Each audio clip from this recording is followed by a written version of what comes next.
আল কারিয়া মানে হচ্ছে বিকট আওয়াজ, ভয়ঙ্কর আওয়াজ, জাইগান্টিক সাউন্ড, বোম্বাস্টিক মার্কা সাউন্ড। যে সাউন্ড, যে আওয়াজ, যে বিকট শব্দ পৃথিবীর কোনো মানুষ শুনে নাই। The trumpet, the siren, the whistle, বিশাল এক হুইসেল বাজানো হবে। ওই হুইসেল বা সাইরেন বাজানোর ফলে বিকট একটা শব্দে গোটা বিশ্ব ভেঙে খান খান হয়ে যাবে। এটার নামই হচ্ছে আল কারিয়া। চিল্লায় এখন সুবহানাল্লাহ। ওই হুইসেল দেওয়ার জন্য, ওই সাইরেন বাজানোর জন্য, ওই সুরের ভেতরে, সিঙ্গার ভেতরে ফুৎকার দেওয়ার জন্য রব্বুল আলামিন স্পেশাল একটা ফেরেশতা বানিয়েছেন। তার নাম হলো ইসরাফিল আলাইহিস সালাম। কি নাম? ইসরাফিল আলাইহিস সালাম। এদিকে ইসরাফিল নামে কেউ আছে? হ্যাঁ, না থাকলো অনেকে রাখে। ইসরাফিল নামটা কিন্তু অনেকে রাখে। আজরাইল রাখে নাকি? না না, আজরাইল হ্যাঁ, আজরাইল রাখে না, ইসরাফিল কিন্তু রাখে। তো এই ফেরেশতাকে আল্লাহ তাআলা বিশাল একটা হুইসেলের ভিতরে, সাইরেনের ভেতরে 3টা ফুৎকার দেওয়ার জন্য তৈরি করেছেন। তার ডিউটি হচ্ছে তার গোটা জীবন জুড়ে সে হুইসেলের ভেতরে 3টা ফু দিবে। এটার বাংলায় বলে সিঙ্গা। বাংলায় কি বলে? সিঙ্গায় ফু দিবে কয়টা? চিল্লায় বলেন। এই ফেরেশতার পা দুটো হচ্ছে জমিনে, এই ফেরেশতার মাথা হচ্ছে আকাশেরও অনেক উপরে। সৃষ্টির পর থেকে এই ফেরেশতা ওই সিঙ্গাটা, ওই বাঁশিটা তার 2 ঠোঁটের মাঝখানে লাগিয়ে আল্লাহর আরশের দিকে তাকিয়ে আছে and just waiting for the green signal. আল্লাহর পক্ষ থেকে সিগন্যাল আসার অপেক্ষায় আছে যে আল্লাহ কখন বলবে যে ফু দে। সুবহানাল্লাহ। 3টা ফু দেওয়ার জন্য রব্বুল আলামিন একটা ফেরেশতা বানালেন। ইসরাফিল ফেরেশতা সৃষ্টির শুরু থেকে বিশাল সিঙ্গাটাকে, সাইরেনটাকে, ট্রাম্পিটটাকে 2 ঠোঁটের মাঝখানে লাগিয়ে আল্লাহর আরশের দিকে তাকিয়ে আছে, কবে আমার প্রভু বলবে সাইরেনের মধ্যে বাঁশি বাজা। He is waiting. ঠিক এই মুহূর্তে যখন আমি কথা বলছি আর আপনারা শুনছেন, ঠিক এই মুহূর্তেও ওই সাইরেনটা ওনার 2 ঠোঁটের মধ্যে লাগানো, আর উনি আরশের দিকে তাকিয়ে অপেক্ষা করছে কখন আমার রব আদেশ করে, আর তখন আমি সিঙ্গায় ফুৎকার দিয়ে গোটা বিশ্বটারে মেসাকার বানিয়ে দিব। কোন সুবহানাল্লাহ। এই ঘটনাটাই আল্লাহ প্রামাণ্য দলিল দিয়ে বর্ণনা করেছেন। আর বর্ণনা করতে যে এই সূরার নাম দিয়েছেন আল কারিয়া। কি নাম?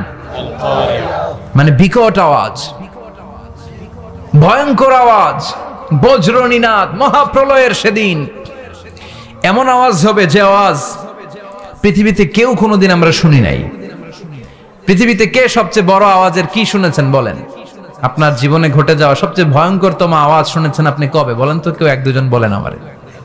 হ্যাঁ, ভয়ঙ্কর আওয়াজ রবিউল ভাই কবে শুনছেন? সিডরের সময়। হুজুরের সিডরের সময় ভয়ঙ্কর আওয়াজ শুনছে। সিডরের ভয়ঙ্কর আওয়াজ। হ্যাঁ, কিসের আওয়াজ? বজ্রপাত। বজ্রপাত, থান্ডার, ভয়ঙ্কর আওয়াজ হয়। বজ্রপাতকে আঞ্চলিক ভাষায় আপনারা কি বলেন? তো এই যে ঠেড়ার আওয়াজটা আসলেই ভয়ঙ্কর। আমি বছরের বেশিরভাগ সময় জুড়ে থাকি মালয়েশিয়াতে। মালয়েশিয়ার পাশের দেশ সিঙ্গাপুর। পৃথিবীতে যেই কয়েকটা দেশে সবচেয়ে বেশি বজ্রপাত রেকর্ড করা হয় এর মধ্যে একটা হচ্ছে সিঙ্গাপুর, আর একটা হচ্ছে ভুটান। এই দেশগুলোতে সবচেয়ে বেশি বজ্রপাত পড়ে।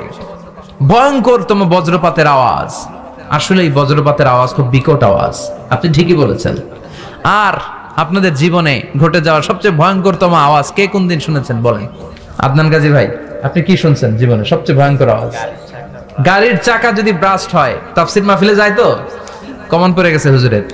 তো রাতের বেলায় কিন্তু আমরা যারা ময়দানে কথা বলি, আমাদের এক জেলা থেকে আরেক জেলায় ঘুরতে হয়। ভবঘুরে জীবন আমাদের। কোরআনের বাণীকে পৌঁছে দেওয়ার দায়িত্ব আমরা নিয়েছি, বাণীবাহকের কাজ আমাদের। তো রাত্রিবেলা মাঝে মাঝে আমরা এরকম ট্রাকের টায়ার পাংচার হলে বিকট আওয়াজ হয়, রিক্সার টায়ার পাংচার হলে বিকট আওয়াজ হয়, মানুষ ভয় পেয়ে যায়। আসলেই অনেক বড় আওয়াজ। আর জীবনে কে কি আওয়াজ শুনেছেন? আওয়াজ হয় কিসে? জেনারেটর যদি ব্রাস্ট হয়, ট্রান্সমিটার যদি ব্রাস্ট হয়, আওয়াজ হয় না? আওয়াজ হয়। হেলিকপ্টার, হ্যাঁ, হেলিকপ্টার যখন ল্যান্ড করে তখনও ভয়ঙ্করতম আওয়াজ হয়। বিমান যখন টেক অফ করে, ল্যান্ড করে, ভয়ঙ্কর আওয়াজ হয়। এরপরে লোহার মধ্যে যদি হাতুড়ি দিয়ে পিটায় যখন তারা কাজ করে, ভয়ঙ্কর আওয়াজ হয়। ট্রেনের যে হর্ন বাজায়, যে ট্রেন আসতেছে, মাঝখানে চমৎকার কথা বলেছেন, মাঝখানে ওই যে ক্রসিং থাকে, ক্রসিং আটকে দিয়ে একটা হুইসেল বাজায়, বিকট আওয়াজ হয়। আর এই তো বেরোচ্ছে, আর কি আছে এরকম আওয়াজ? কে কোথায় শুনছেন? এক্সক্লুসিভ আওয়াজ। হ্যাঁ, বিভিন্ন জায়গায় এক্সক্লুসিভ সাউন্ড হয়, ভয়ঙ্কর আওয়াজ। আর কোথায় কি শুনেছেন? অ্যাক্সিডেন্টে আওয়াজ হয়, ভূমিকম্পেও মাঝে মাঝে ধপাস করে পড়ার আওয়াজ হয়। দপ্তরি যখন হাই স্কুলে ঘন্টা বাজায়, ছুটির ঘন্টা, কাছে দাঁড়ানো যায়, বিকট আওয়াজ হয়। আসলে এই পৃথিবীতে আমরা এক একজন এক এক সময় এক এক জায়গায় বিকট বিকট আওয়াজ শুনেছি, কিন্তু কিয়ামতের দিন ইসরাফিল যখন ওই সিংহার ভেতরে ফুৎকার দিবে, ওই ফুৎকারের যে আওয়াজটা হবে, এই আওয়াজটা কি এই আওয়াজগুলোর মতো? কথা বলেন। এর চেয়ে অনেক ভয়ঙ্করতম আওয়াজ, যে আওয়াজ শুনলে আপনার হৃদয় শিউরে উঠবে, কেঁপে উঠবে। এই আওয়াজটার নাম হচ্ছে আরবিতে আল কারিআ। কি নাম? চিল্লায় বলেন কি নাম? এজন্য আল্লাহ বললেন আল কারিআতু মাল কারিআতু ওয়া মা আদরাকা মাল কারিআ। সেদিনের আওয়াজটা হলো ভয়ঙ্কর আওয়াজ, ওই আওয়াজটার নাম আমি আল্লাহ দিয়েছি আল কারিআ। আল কারিআ মাল কারিআ ওয়া মা আদরাকা মাল কারিআ। তিনবার তিনি সূরার শুরুতে তিনবার এই শব্দটা উচ্চারণ করেছেন। কয়বার? কথা বলেন। তিনবার। যে কোনো জিনিস তিনবার যখন আমরা বলি, গুরুত্ব বোঝানোর জন্য বলি, বলি না?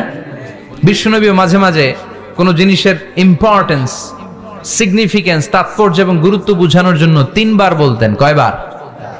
একবার বিশ্বনবী তাকওয়া নিয়ে ওয়াজ করতেছিলেন, আর বলছিলেন আত-তাকওয়া হা হুনা, আত-তাকওয়া হা হুনা, আত-তাকওয়া হা হুনা, ওয়া ইউশিরু ইলা সাদরিহি সালাসা মাররাত।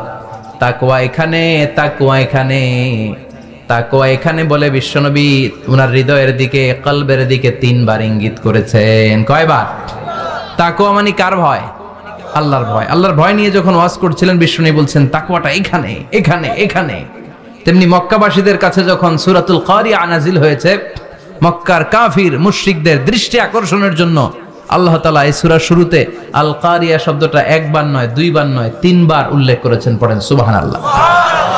আল্লাহ বললেন আল কারিআতু মাল কারিআতু ওয়া মা আদরাকা মাল কারিআ ইয়াওমা ইয়াকুনুন নাসু কাল ফারাশিল মাবথুস ওয়া তাকুনুল জিবালু কাল ইহনিল মানফুশ। সুবহানাল্লাহ পড়েন। আল্লাহ বললেন বিকট একটা আওয়াজ হবে। তিনটা আওয়াজ করার জন্য, তিনটা হুইসেল বাজানোর জন্য ইসরাফিলকে আমি বানালাম। প্রথম সিংগার ফুৎকার যখন ইসরাফিল ফেরেশতা হুইসেলের মধ্যে দিয়ে দিবে, তখন যেই ভয়ঙ্কর শব্দটা হবে, ওই শব্দটার নাম হলো আল কারিআ। কি নাম? আল কারিআ। ওটা দেওয়ার সাথে সাথে পুরো পৃথিবীটা লন্ডভন্ড হয়ে যাবে। এখন আমরা যেরকম আরামসে বসে আছি, ওই সময় পৃথিবীর অবস্থা এরকম থাকবে।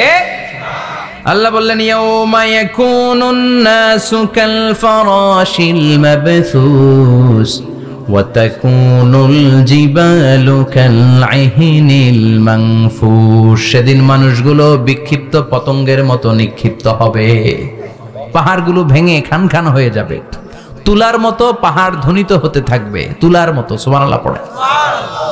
মানুষগুলো ছিটকে পড়বে। এই পৃথিবীর মাধ্যাকর্ষণ শক্তি থাকার কারণে আমরা ছিটকে পড়ি না। এই যে বসে আছি, সবকিছু পৃথিবীর মধ্যে লেগে আছে, এটার কারণ দ্য গ্র্যাভিটেশনাল ল, গ্র্যাভিটেশনাল পাওয়ার। এটা পৃথিবীর সবকিছু তার কেন্দ্রের দিকে টেনে রাখে। কিন্তু কিয়ামতের দিন আল্লাহ পৃথিবীটারে ধরে যখন একটা ঝাঁকুনি দিবেন, একটা কাঁপুনি দিবেন, একটা ভাইব্রেশন দিবেন, একটা আর্থকোয়াক, একটা ভূমিকম্প দিবেন, মুহূর্তের মধ্যেই পুরো পৃথিবীর সবকিছু ছিটকে পড়ে যাবে। চিল্লায় পড়েন আল্লাহু আকবার। মানুষগুলো পৃথিবীতে বসে থাকতে পারবে না, দাঁড়িয়ে থাকতে পারবে না, ডানে বায়ে সামনে পিছনে কে কোথায় ছিটকে পড়বে কোনো ইয়ত্তা থাকবে না। কাল ফারাশিল মাবথুস। মানুষগুলো বিক্ষিপ্ত পতঙ্গের মতো নিক্ষিপ্ত হবে। শীতকালে ছেলেপেলেরা গ্রামাঞ্চলে অনেক সময় র্যাকেট খেলে না, ব্যাডমিন্টন খেলে। দেখবেন ওই খেলার জন্য শীতকালে ক্ষেতের মাঝখানে বাঁশ গেড়ে দেয়, আর বাঁশের মধ্যে লাইট লাগায়। এলাকায় খেলেনি? কি নাম এই গ্রামের? পাহাড়পুর। পাহাড়পুরে খেলো তোমরা? এই রাত্রিবেলা বাঁশ গেড়ে দিলে ওর মধ্যে লাইট লাগালে কোত্থেকে যেন অনেক পোকা চলে আসে। ডান দিকে একটা, বাঁ দিকে একটা, সামনে পেছনে ছিটকে ছিটকে পড়ে।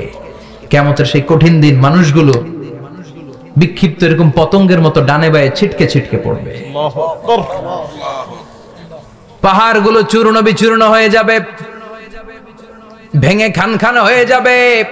তুলাকে ধ্বনিত করলে তুলা যেমনি ধ্বনিত হয়, তুলার মাঝখানে লাঠি দিয়ে পেটালে, তুলাকে পাতলা করার জন্য, আরামদায়ক করার জন্য, মোটা বানানোর জন্য যখন লাঠি দিয়ে ধ্বনিত করা হয়, দেখবেন সামান্য তুলার ধুলিকণা ছিটেকণা বাতাসের মধ্যে শূন্যে ভাসে।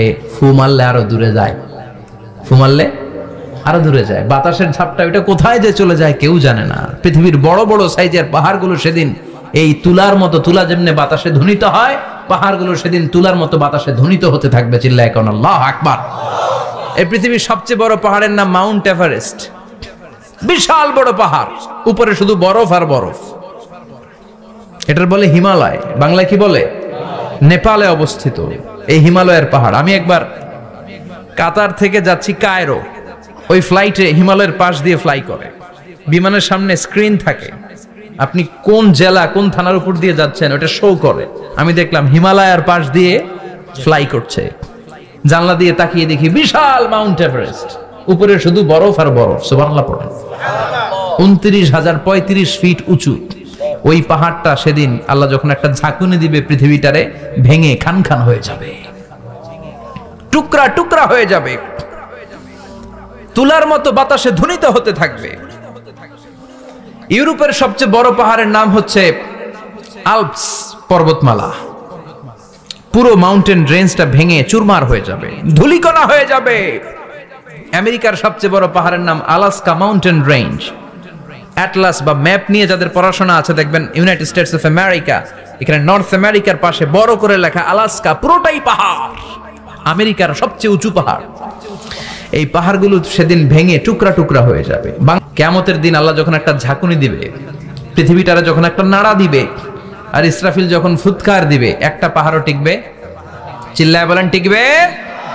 এজন্য আল্লাহ বললেন, ইযা যুলজিলাতিল আরদু জিলজালাহা ওয়া আখরাজাতিল আরদু আসকালাহা ইযা রুজ্জাতিল আরদু রাজ্জাও ওয়া বুসাতিল জিবালু বাসসা। সেদিন যখন আল্লাহ একটা ভূমিকম্প তৈরি করবে, পৃথিবীটাকে যখন নাড়িয়ে দিবে, কাঁপিয়ে দিবে, একটা পাহাড়ও টিকবে না, সবগুলো পাহাড় তুলার মতো ধ্বনিত হতে থাকবে। মানুষগুলো ছিন্ন বিচ্ছিন্ন হয়ে ডানে বায়ে ছিটকে পড়বে, চন্দ্র সূর্য আলো থাকবে না, মানুষের চোখগুলো ছানা বড়া হয়ে যাবে। ফাইদা বারিকাল বাসারু ওয়া খাসাফাল কামারু ওয়া জুমিআশ শামসু ওয়াল কামারু ইয়াকুলুল ইনসানু আইনাল মাফার। চাঁদে আলো থাকবে না, সূর্যে আলো থাকবে না, প্রক্সিমা সেন্ট্রাইতে আলো থাকবে না, আলফা সেন্ট্রাই এ, আলফা সেন্ট্রাই বি, ইটা ক্যারিনা, ব্যাটেল জিউস, অ্যান্ড্রোমেডা, একটার ভেতরেও সেদিন আলো থাকবে না, সবগুলো অন্ধকার হয়ে যাবে। সাগরের পানির মধ্যে সেদিন দাউ দাউ করে আগুন জ্বলবে। সেই দিনটার নাম হচ্ছে আল কারিয়া। মাল ওয়ামা আদরাকা মাল। মানুষগুলো পাগল হয়ে যাবে। কেউ থাকবে তখন টয়লেটে, ইমাজিন কেমন ভাবে আল্লাহ নকশা এঁকেছেন। কেউ থাকবে টয়লেটে, কেউ থাকবে ক্ষেত খামারে, কেউ থাকবে অফিস আদালতে, কেউ থাকবে রান্নাঘরে, কেউ থাকবে মৌজ মাস্তির ভেতরে। ঠিক তখনই কিয়ামত হয়ে যাবে, কেউ পার পাবে না, সবার মুখে একটা চিৎকার, আইনাল মাফার। পালাবো কোথায়? কিয়ামতটা শুধু পৃথিবীর একদিকে অনুষ্ঠিত হবে না, গোটা বিশ্বব্যাপী হবে, তাই না? নাকি বাংলাদেশে কিয়ামত শুরু হইলে সৌদিতে হবে না? হ্যাঁ, আমেরিকাতে হবে না, সুইজারল্যান্ড, ইন্দোনেশিয়া, অস্ট্রেলিয়া, গোটা বিশ্বব্যাপী একসাথে কিয়ামতের ভয়ঙ্কর দৃশ্যের অবতারণা ঘটবে। চিল্লা এখন ঠিক কিনা? মা তার ছেলেরে চিনবে না, দুধের বাচ্চাকে রেখে মা পালাবে। দুধের বাচ্চা, যে বাচ্চা দুধ খায়, ব্রেস্ট ফিডিং বেবি, এই বাচ্চারা রেখে মা কোনো দিকে যায়? ডানে বায়ে কোথাও সরতে চায় না, ব্যথানি পায়, কষ্টনি পায়। এই দুধের বাচ্চাটার ধাক্কা মেরে মা দিবে দৌড়। তাহলে কি ভয়ঙ্কর ঘটনা সেদিন ঘটবে। 3 মাসের 4 মাসের পেটের ভেতরে অপরিপক্ক বাচ্চা, এখনো পরিপূর্ণ হয় নাই, হাত পা ভালোভাবে গজায় নাই, ছোট্ট একটা গোশতের টুকরা, হসপিটালে এরকম যতগুলো নারী থাকবে, কিয়ামতের ভীতিকর অবস্থা দেখে মুহূর্তের মধ্যে সব অপরিপক্ক বাচ্চাগুলো ডেলিভারি হয়ে যাবে। এক ধাক্কায় 3 মাসের বাচ্চাটার হাত পা গজায় না এখনো ঠিক মতো, এক ধাক্কায়, এক ভূকম্পনে, এক কাঁপুনির চোটে পেটের সব বাচ্চাগুলো খালাস হয়ে যাবে ডাক্তার ছাড়া, ইনজেকশন ছাড়া। আল্লাহ বললেন সেদিনটার নাম হলো আল কারিআহ। মাল ওয়া মা আদরাকা মাল ইয়াউমা ইয়াকুনুন নাসু কাল ফারাশিল মাবথুস, মানুষগুলো নিক্ষিপ্ত হবে। ওয়া তাকুনুল জিবালু কাল আহিনিল মানফুশ, পাহাড়গুলো তুলার মতো ধ্বনিত হতে থাকবে। এখন উপরের দিকে তাকালে কি সুন্দর নীল আকাশ দেখা যায়, সেদিনে আকাশও থাকবে না। ইয়াউমি নাতবিস সামাআ কা তাইয়িস সিজিল্লি লিল কুতুব। কোথায় আল্লাহ বললেন আল কারিআতু মাল কারিআতু ওয়া মা আদরাকা মাল কারিআ ইয়াউমা ইয়াকুনুন নাসু কাল ফারাশিল মাবথুস ওয়া তাকুনুল জিবালু কাল আহিনিল মানফুশ। কি দৃশ্য আল্লাহ আঁকলেন। প্রথমে একটা সাইরেন দেয়া হবে, দেয়ার সাথে সাথে ভেঙে চুরে সব সারখার, মানুষগুলো পাগলের মতো দৌড়াবে। ওমা হুম বিসুকারা ওয়ালাকিন্না আযাবাল্লাহি শাদীদ। মানুষগুলোর দৌড়াদৌড়ি দেখলে মনে হবে যে মাতালের মতো দৌড়াচ্ছে, রেড ওয়াইন খেয়ে, হুইস্কি খেয়ে, মদ খেয়ে পাগলের মতো দৌড়াচ্ছে। আসলে মদ খায় নাই, হুইস্কিও খায় নাই। সেদিন আল্লাহর আযাব এত ভয়ঙ্কর হবে, মানুষগুলো সব হয়রান হয়ে যাবে, মানুষগুলো পাগলের মতো দৌড়াবে। সাগরের পানিতে দাউ দাউ করে আগুন, স্যাটেলাইট ভেঙে খান খান, বিল্ডিং গুলো ভেঙে ভেঙে পড়ছে, পাহাড়গুলো ধ্বনিত হচ্ছে, গোটা বিশ্বব্যাপী বিকট আওয়াজ। পৃথিবীর যখন ঠিক এইরকম অবস্থা, আল্লাহ তাআলা ইসরাফিলকে বলবে, ইসরাফিল 3টা ফুৎকার দেওয়ার জন্য তোকে তৈরি করেছি, এবার দ্বিতীয় ফুৎকারটা দে। তাকে ফুৎকার দিতে হবে মোট কয়টা? আরো জোরে বলেন। সে কেবল একটা দিয়েছে, এবার দ্বিতীয় ফুৎকার দিবে। দ্বিতীয় ফুৎকার যখন সে দিবে, মুহূর্তের মধ্যে পৃথিবীর মধ্যে যত মানুষ আছে সবগুলো মরতে শুরু করবে। একটার পর একটা মালাকুল মাউত রূহ কবজ করতে শুরু করবে। মরবেন না শুধু একজন, চিল্লায় বলেন তিনি কে? কুল্লু মান আলাইহা ফানি ওয়া ইয়াবকা ওয়াজহু রাব্বিকা যুল জালালি ওয়াল ইকরাম ফাবিআইয়ি আলাই রাব্বিকুমা তুকাযযিবান। পৃথিবীর মধ্যে যা যা তোমরা দেখো সব হয়ে যাবে ফান। সব কি? ফান। আমরা বলি না ফানা ফানা, বলি ফানা ফানা হয়ে যাবে, কিছু থাকবে না, থাকবে একজন, চিল্লায় বলেন তিনি কে? এজন্য সব সময় আল্লাহর কাছে কামনা করবেন, আল্লাহ তুমি ঈমানের মরণ দাও। পড়ে না আমিন? ও আল্লাহ তুমি আমাদেরকে শাহাদাতের মরণ দাও। পড়ে না আমিন? অনেক আল্লাহওয়ালা নামাজি শেষ জীবনে মুরতাদ হয়ে যায়, নাস্তিক হয়ে যায়, আছে না নাই? মুফাসসিল ইসলামের নাম শুনছেন? অনেক ইসলামের বয়ান দিত লোকটা, শুরু থেকে আমি তাকে চিনতাম। অনেক ইসলামের বয়ান করতো, ইসলামের পক্ষে এসে অনলাইনে কথা বলতো। আস্তে আস্তে আস্তে আস্তে নাস্তিক হয়ে গেছে। এজন্য বিশ্বনবী বলতেন আল্লাহুম্মা রযুকনা হুসনাল খাওয়াতিমা, আল্লাহ শেষটা আমার ভালো করো, আমার শেষটা যেন কালিমাতুত তাইয়্যিবা লা ইলাহা ইল্লাল্লাহর উপর হয়, আমার শেষটা যেন ঈমানের উপর হয়। পড়ে না আমিন? এক সাহাবা জিহাদের ময়দানে, বুখারীর বর্ণনা, যুদ্ধের ময়দানে সে সামনে যাই পাচ্ছে, লা তাজিদু শাযা ওয়ালা ফাযা ইল্লা ইয়াকতুলু বিসাইফি, বিশাল তলোয়ার নিয়ে আল্লাহু আকবার বলে বলে কাফের আর মুশরিকের বাচ্চাগুলোরে কচুকাটা করছে। সাহাবীরা দেখে পেছন থেকে বাহাবা দেয়, নবীর কাছে এসে খুশ খবর দেয়, ও নবী দেখেন আপনার সাহাবী দিন কায়েমের আন্দোলনে কালিমার পতাকাটারে জমিনের বুকে পতপত করে উড়ানোর জন্য কেমন করে যুদ্ধের ময়দানে, জিহাদের ময়দানে কাফের আর মুশরিকদেরকে কচুকাটা করছে। নবী দেখেন আজকের জিহাদের ময়দানে যুদ্ধের সব সওয়াব আল্লাহ এই সাহাবীরই দিয়ে দিবে। বিশ্বনবী বললেন হুয়া ফিন্নার, সে জাহান্নামে যাবে। সাহাবীরা তো অবাক, জীবন বাজি রেখে তলোয়ার নিয়ে কাফেরদের সাথে যুদ্ধে ময়দানের মধ্যে লিপ্ত, একটার পর একটা কাফের গুলোরে হত্যা করে জাহান্নামের মেহমান করে পাঠিয়ে দিচ্ছে। এই লোকটা কেমন করে জাহান্নামী হয়? বিশ্বনবী বললেন হুয়া ফিন নার, এই লোকটা জাহান্নামে যাবে, এরে কেউ বাঁচাতে পারবে না, জাহান্নামী। এক সাহাবী মনে মনে বলল এই লোকটা কেমন করে জাহান্নামী হয়, আমি তার পেছনে পেছনে দেখবো তার শেষ পর্যন্ত কি ঘটে, কারণ নবী যা বলে এটা তো কোনোদিন মিথ্যা হতে পারে।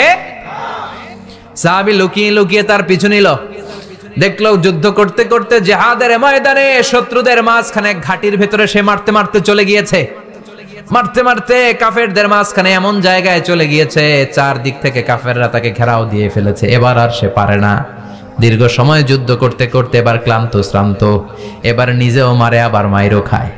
খেতে হঠাৎ এক কাফেরের তলোয়ারের আঘাতে তার ডান হাত নাই, এক কোপে ডান হাতটা জমিনে পড়ে গিয়েছে, ফিনকে দিয়ে রক্ত, ব্লিডিং হতে হতে রক্তপাত হতে হতে সাহাবী নিস্তেজ, আর পারে না, আর সহ্য করতে পারে না। শাহাদাতের জন্য অল্প একটু দেরি, এই অল্প একটু দেরি সাহাবীর আর সহ্য হয় নাই। ওই সাহাবী নিজের তলোয়ারটা জমিনের মধ্যে গেড়ে তলোয়ারের উপর ঝাঁপিয়ে পড়েছে, তলোয়ারের এক মাথা পেটের এইখান দিয়ে ঢুকে পিঠের ওই পাশ দিয়ে বের হয়েছে।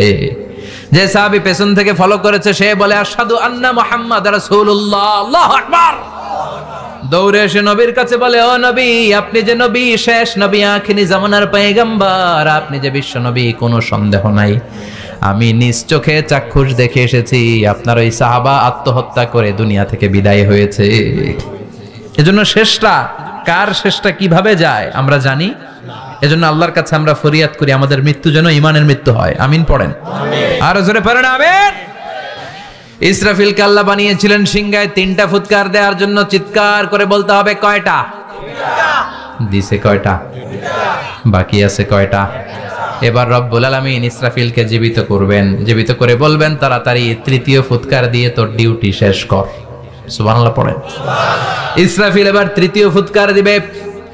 3য় ফুৎকার দেওয়ার সাথে সাথেই পৃথিবীর বিভিন্ন প্রান্ত থেকে, মহাবিশ্বের বিভিন্ন প্রান্ত থেকে মানুষের জিনগুলো দাঁড়াতে শুরু করবে। বিমান দুর্ঘটনায় যারা মারা গিয়েছে, ছাই হয়েছে, ছাই থেকে উঠে দাঁড়াবে। তিমি মাছের খাবার হয়ে সাগরের মধ্যে মিশে গিয়েছিল, সাগর থেকে দাঁড়াতে শুরু করবে। পাহাড়ের মধ্যে যারা মারা গিয়েছে পাহাড় থেকে উঠবে। হিন্দুদের শ্মশানের মধ্যে যেখানে লাশ পোড়ানো হতো ওখান থেকে দাঁড়াবে। মানুষগুলো কবর থেকে উঠবে, যে যেখানে মারা গিয়েছে সেখান থেকে দাঁড়াবে। মিনহা খালাকনাকুম ওয়া ফিহা নুঈদুকুম ওয়া মিনহা নুখরিজুকুম তারাতান উখরা। মাটি থেকে বানালাম, মাটির কবরে পাঠালাম, আবার মাটির কবর থেকে দাঁড় করায় দিবে কে? মানুষগুলো দাঁড়াবে। মুমিন বান্দারা চোখ কচলাতে কচলাতে বলবে, মাম বাআসানা মিন মারকাদিনা। قالوا من بعثنا من مرقدنا هذا ما وعد الرحمن وصدق المرسلون। মুমিন বান্দারা চোখ ডলতে ডলতে বলবে, ঘুম ভাঙালো কে? আমার ঘুম ভাঙালো কে? মুমিনরা, আপনারা দাদা আসছে আনন্দের ঘুম দিবেন সেদিন কবরে। 3টা প্রশ্ন আপনারে করা হবে। মার রব্বুক, তোর রবের নাম কি? তোমার ধর্মের নাম কি? এই লোকটারে চিনো নাকি? ওনার নাম কি? এবার বলবে 3টা প্রশ্নের উত্তর কোত্থেকে শিখলা? কও কোত্থেকে শিখছেন? বলতে হবে কোরআন থেকে শিখেছি। 4টার উত্তর যখন করতে পারবেন, ইফসাহু লাহু কবরুহু 70 যিরাআন, কবরটারে 70 হাত লম্বা করে দেয়া হবে। ওয়া ইফতাহু লাহু বাবুন ইলাল জান্নাহ, আপনার কবরের ভেতরে থেকে জান্নাতের দিকে একটা ঘর করে দেয়া হবে। জান্নাতের সুঘ্রাণওয়ালা সুবাতাস আপনার কবরের মধ্যে এসে ধাক্কা মারবে। জান্নাতে ঢোকা লাগবে না, আপনার ওই কানেকশন দিয়ে আসবে। এয়ার কন্ডিশনের যে রুমগুলো আছে ওই রুমগুলোর ভিতরে না ঢুকলো, দরজার আশেপাশ দিয়ে হাঁটলেও একটা ঠান্ডা ঠান্ডা আছে বাতাস আছে না নাই? দেহের মধ্যে লাগে। জান্নাতে আপনার ঢোকা লাগবে না, কবরের মধ্যে শুয়ে শুয়ে জান্নাতের সুবাতাস পাবেন। এবার বলবে ফায়ুলবাসু লিবাসু আহলিল জান্নাহ, জান্নাত থেকে আনা 2টা জান্নাতি সেট পোশাক আপনারে পরিয়ে দেয়া হবে। এবার আপনারে বলা হবে আহলান ওয়া সাহলান, কংগ্রেচুলেশন, খোশ আমদেদ, তোমার জন্য কংগ্রেচুলেশন, সুস্বাগতম। 3টার পরে 4র্থ প্রশ্নের উত্তরও পেরেছো। জান্নাতের পোশাক তোমারে পরিয়ে দিলাম, আর কোনো কাজ নাই, এবারের মতো খেলা শেষ, এবার ঘুমাও। কি করো? কথা বলেন। ঘুমাও। নাম কানাউমিল আরুস, বাসর রাতে বর যেমনি কনেকে নিয়ে শান্তির ঘুম দেয়, এরকম ঘুম দাও। তোমার ঘুম কেউ ভাঙাতে পারবে না ইসরাফিলের 3 নাম্বার ফুৎকার ছাড়া। সুবহানাল্লাহ পড়বেন না? সেই ঘুম ভেঙে যাবে। চোখ ডলতে ডলতে বলবে, মান বাআসানা মিম্মা রাকাদিনা হাযা মা ওয়া'দার রাহমান ওয়া সাদাকাল মুরসালুন। চোখ দুলতে দুলতে বলবে, কে আমাদের ঘুম ভাঙালো? ফেরেশতারা বলবে, হাযা মা ওয়া'দার রাহমান, এটা সেই দিন যেদিনের ওয়াদা দিয়েছে কে? আজকের দিনটা হলো ফাইনাল দিন। আজকের খেলাটা হবে ফাইনাল খেলা, দ্য ফাইনাল ডে। আজকে বিচারের দিন। ওই যে শুনছিলা যাররা যাররা বিচার হবে, ওই বিচার আজকে অনুষ্ঠিত হবে। পৃথিবীর বুকে যে বিচারগুলো হয় নাই, সেদিন ওই বিচারগুলো করবে কে? আল্লাহ। দ্য ডে অফ কিয়ামা, আল কারিআ, মাল ওয়া মা আদরাকা মাল। বিশ্বনবী বলেন, উলঙ্গ হয়ে দাঁড়াবে সব। ইহশারুন নাসু ইয়াউমাল কিয়ামাতি হুফাতান উরাতান মুশাতান গুরলা। সেদিন মানুষগুলো উলঙ্গ, গায়ে জামা নাই, পেটে দানা পানি নাই, পায়ের মধ্যে জুতা নাই, সব উলঙ্গ। ভাবতেছেন না খালি শুনতেছেন? ভাবতেছেন যে ওই দিন আপনিও দাঁড়াবেন, আমিও দাঁড়াবো, আমাদের সবাইকে দাঁড়াতে হবে। অবশ্যম্ভাবী। ওইটা থেকে পার পাওয়ার কোনো সুযোগ আমাদের নাই। চিল্লা এখন ঠিক কি না? আল্লাহ বললেন, কাআন সাফসাফা লা তারা ফিহা আওয়াজান ওয়ালা আমতা। Level playing field. এক জায়গা থেকে কোটি কোটি মানুষ এক নজরে দেখা যাবে। সবগুলো উলঙ্গের মতো দৌড়াবে, পেটে দানা পানি নাই, খাওয়া দাওয়া নাই, ক্লান্ত শ্রান্ত পেরেশান। মাথার সূর্যটা, আকাশের সূর্যটা একেবারে মাথার কাছে চলে আসবে। আল্লাহর আরশের ছায়া ছাড়া সেদিন কেউ কোনো ছায়া পাবে না। আল্লাহ, এই কঠিন দিন তোমার আরশের নিচে এই গুনাহগার বান্দাদেরকে তুমি ছায়া করে দিও। আল্লাহর আরশের ছায়া ছাড়া সেদিন কোনো ছায়া নাই। সূর্যের তাপে মাথার মগজগুলো ভাতের মাড়ের মতো গলে গলে নাকের ছিদ্র দিয়ে, কানের ছিদ্র দিয়ে বেয়ে বেয়ে পড়বে। মানুষগুলো ক্লান্ত শ্রান্ত পেরেশান, ক্ষুধার জ্বালায় তৃষ্ণার জ্বালায় জিহ্বাটা বের হয়ে যাবে। 50,000 বছর হবে সে দিনটা লম্বা। কয় হাজার? 50,000 বছর। পাগল হয়ে যাবে মানুষ, পাগল। মা আয়েশা বললেন, ইয়া রাসূলুল্লাহ, ইয়া হাবিবাল্লাহ, ভয়ঙ্কর সেদিন মানুষগুলো দাঁড়াবে, নারী পুরুষ কারো গায়ে জামা নাই। তাহলে কি মানুষের লজ্জা লাগবে না? Don't they feel any shy, any shame? No shame. কোনো লজ্জা থাকবে না? কাপড় না থাকলে লজ্জা লাগার কথা না? মায়ে সেটাই বললেন, নবী, ওই কঠিন দিন কারো গায়ে জামা নাই, তাহলে কি লজ্জা শরমের কোনো ব্যাপার নাই? বিশ্বনবী বলেন, আয়েশা রে, ওই দিনটা এত ভয়ঙ্কর, কার গায়ে জামা আছে কার গায়ে নাই টেরও পাওয়া যাবে না। ইয়াউমা ইয়াফিরুল মারউ মিন আখিহি ওয়া উম্মিহি ওয়া আবি। নিজের সাথে মিলান, সবাই নিজের নিজের মায়ের সাথে মিলান। সেদিন ভাইকে দেখে ভাই পালাবে। আপনার ভাইকে আপনি পরিচয় না দিয়ে পালিয়ে যাবেন। আপনার ছোট বোনটারে দেখে পরিচয় না দিয়ে আপনি দৌড়াবেন। আপনার কলিজার টুকরা সন্তানটারে নাকি আপনি চিনবেন না। আপনার প্রিয়তমা স্ত্রী আপনারে চিনবে না, আপনি তারে চিনবেন না। বাবা আপনারে পরিচয় দিবে না, মা পরিচয় দিবে না। যেই মা ছেলের জন্য নিজের জীবন বিলিয়ে দেয়, আছে না নাই? যেই বাবা ছেলের সন্তানের কল্যাণের জন্য নিজের জীবনটারেও বিলিয়ে দিতে কুণ্ঠাবোধ করে না, ওই বাবা ছেলেরে পরিচয় দিবে না।